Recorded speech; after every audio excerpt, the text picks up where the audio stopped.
selamat datang kembali di channel Guru IPS Borneo. Saya doakan Anda dalam keadaan sehat dan tetap semangat dalam belajar. Video kali ini kita akan membahas materi kelas 8 tentang kondisi geografis Malaysia sebagai salah satu anggota dari ASEAN. Sebelum menonton, jangan lupa tekan tombol subscribe dan nyalakan loncengnya. Kenapa harus dinyalakan loncengnya? Karena setiap video yang saya bagikan setiap harinya nanti akan langsung masuk secara otomatis di notifikasi Anda, begitu ya. Jadi jangan sampai ada video yang terlewat. Begitu ya kawan-kawan ya. Jangan lupa di subscribe, kemudian nyalakan loncengnya. Oke, kita menuju ke pembahasan. Ini ada peta negara Malaysia ya kawan-kawan ya, di mana negara Malaysia ini dibagi menjadi dua ya. Di sebelah kiri kalau dilihat dari arah mata angin itu artinya sebelah barat. Nah, di situ ada Kuala Lumpur juga ya. Jadi Kuala Lumpur itu terletak di bagian Malaysia Barat. Kemudian di Malaysia Timur ada tulisan di peta situ ya, tertera Sarawak dan Sabah. Itu merupakan satu kesatuan dengan Pulau Kalimantan, Indonesia. Dan ada, kalau teman-teman cermati, ada di sebelah utara itu ya, ada warna coklat sedikit, itu adalah negara Brunei Darussalam. Kemudian ini bendera negara Malaysia, jangan bingung ya, ada gambar bulan sabitnya dan gambar matahari. Kemudian ini lambang negara Malaysia, ada dua harimau, tetap ada lambang bulan sabit dan matahari begitu ya.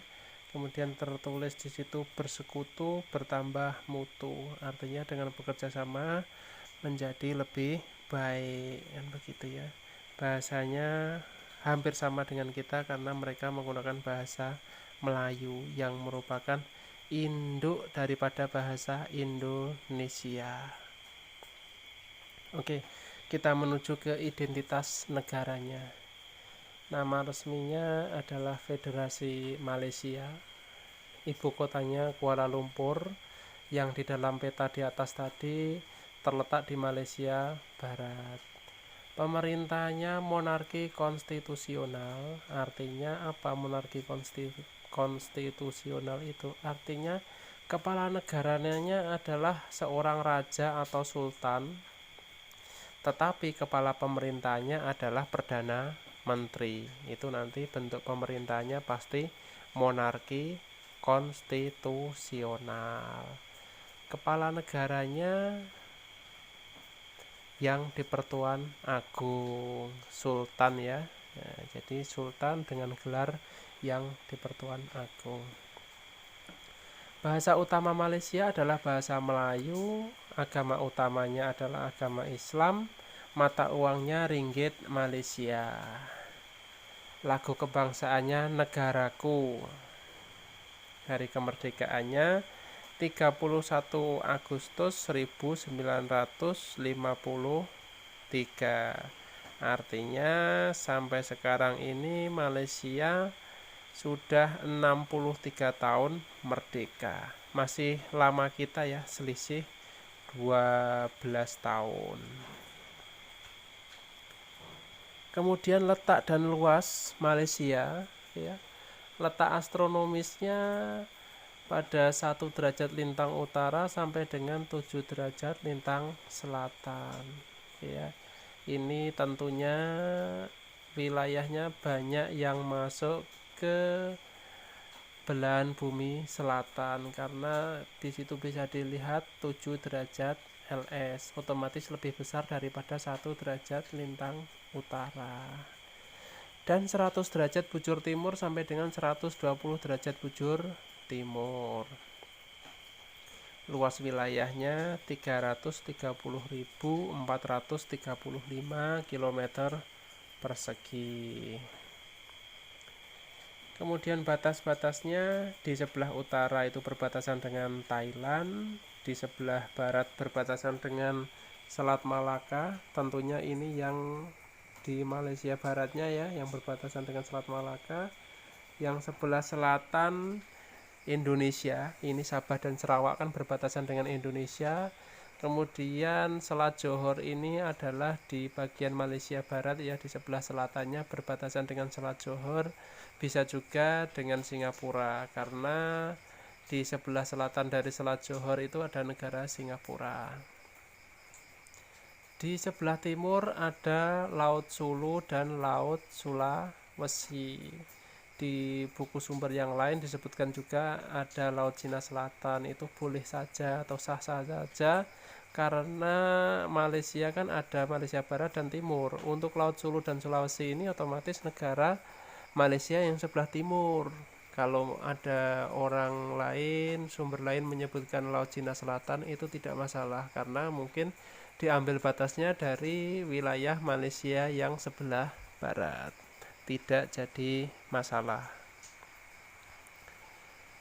Kemudian iklimnya sudah pasti ya, masuk ke iklim tropis, karena tadi kan 1 derajat LU sampai dengan 7 derajat lintang selatan itu masuk rank iklim tropis. Iklim tropis di Malaysia ditandai dengan temperatur dan kelembaban udara yang tinggi. Curah hujan rata-rata per tahun adalah 2.500 sampai dengan 5.000 mm, termasuk tinggi juga ya. Kemudian curah hujan tinggi ini dipengaruhi oleh angin monsun timur laut yang bertiup antara bulan November sampai Maret. Kalau curah hujan tertinggi ini artinya pada saat musim hujan ya kawan-kawan ya, tidak perlu bingung. Curah hujan yang tertinggi ini pada saat musim hujan, artinya di Malaysia musim hujannya bulan November sampai dengan Maret. Ini hampir sama dengan kita begitu ya. Karena apa? Karena memang wilayah Malaysia Timur kan berbatasan langsung dengan Indonesia, jadi secara iklim bisa dikatakan hampir sama. Suhu udara rata-rata tahunan mencapai 27 derajat Celcius. Ini rata-ratanya gitu ya. Dalam kondisi tertentu bisa jadi lebih dari 27, dalam kondisi dingin bisa jadi di bawah 27. Ini hanya perhitungan untuk rata-rata tahunan. Kemudian bentang alamnya ya. Tadi seperti kita lihat di peta yang di atas tadi, ada Malaysia Timur dan Malaysia Barat. Kita akan mempelajarinya satu persatu mulai dari Malaysia Barat. Ya. Malaysia Barat ini terdiri dari 11 negara bagian, karena Malaysia itu kan federasi, artinya di situ ada negara-negara bagian yang dipimpin oleh sultan. Ada 11 negara. Yang pertama adalah Perlis, kemudian Kedah, Kelantan, Terengganu, Perak, Pahang, Selangor, Negeri Sembilan, Malaka, Johor, dan Penang. Nah, ini yang sering ketinggalan di buku-buku mungkin yang Penang ini ya, Penang ini ya. Nah, jadi harus dicatat agar tidak lupa. Malaysia Barat diliputi oleh pegunungan dengan puncak tertinggi adalah Gunung Tahan ya, dengan ketinggian 2189 meter. Tapi Gunung Tahan ini bukan gunung tertinggi di Malaysia gitu ya. Gunung tertingginya nanti terletak di Malaysia Timur. Ini kita membahas di Malaysia Barat dulu. Selain Gunung Tahan juga terdapat rangkaian pegunungan yang terpanjang, yaitu Pegunungan Titiwangsa. Namanya terpanjang pasti nanti hitungannya kilometer ya, bukan meter gitu ya. Kalau meter itu rata-rata digunakan untuk mengukur tinggi. Kalau panjang itu nanti kilometer. Gunung Pegunungan Titiwangsa ini membentang dari perbatasan Malaysia Thailand sampai negara bagian Malaka. Lumayan jauh membentangnya ya, karena memang lumayan panjang, 483 km. Kemudian kita menuju ke Malaysia Timur. Malaysia Timur ini terletak di Pulau Kalimantan sebelah utara dan terdiri dari dua negara bagian, yaitu Sabah dan Sarawak. Sabah ini terletak di sebelah utara agak ke timur ya, atau istilahnya timur laut. Kemudian Sarawak ini pas di sebelah utara dari Pulau Kalimantan. Wilayah Malaysia Timur didominasi oleh pegunungan, sama seperti halnya di Malaysia Barat, tetapi di Malaysia Timur ini lebih jelas atau lebih dominan ya. Adapun dari Sabah dan Sarawak ini membentang pegunungan Crocker dengan puncak tertingginya adalah Gunung Kinabalu. Ketinggiannya 4095 meter. Inilah yang menjadi gunung tertinggi di Malaysia. Diingat-ingat ya kawan-kawan ya, Gunung Kinabalu. Sungai terpanjang di Malaysia itu Sungai Rajang dengan panjang 563 km, terletak di negara bagian Sarawak. Oke kawan-kawan ya, masih paham ya sampai di sini ya? Oke, tidak banyak yang susah, istilah-istilahnya pun sudah saya pilihkan yang mudah untuk dipahami. Tinggal menghafalkan atau melafalkan kata-kata yang dari nama-nama negara bagian tadi ya, mungkin yang agak susah.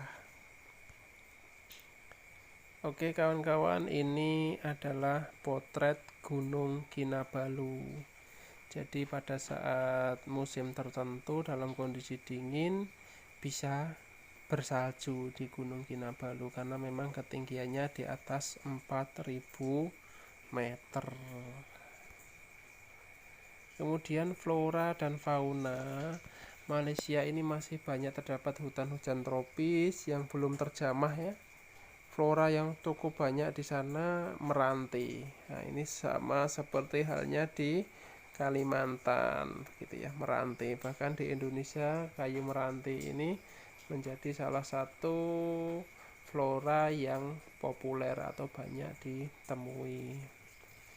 Kemudian fauna di Malaysia itu antara lain gajah, babi hutan, ada orang hutan, harimau, dan leopard.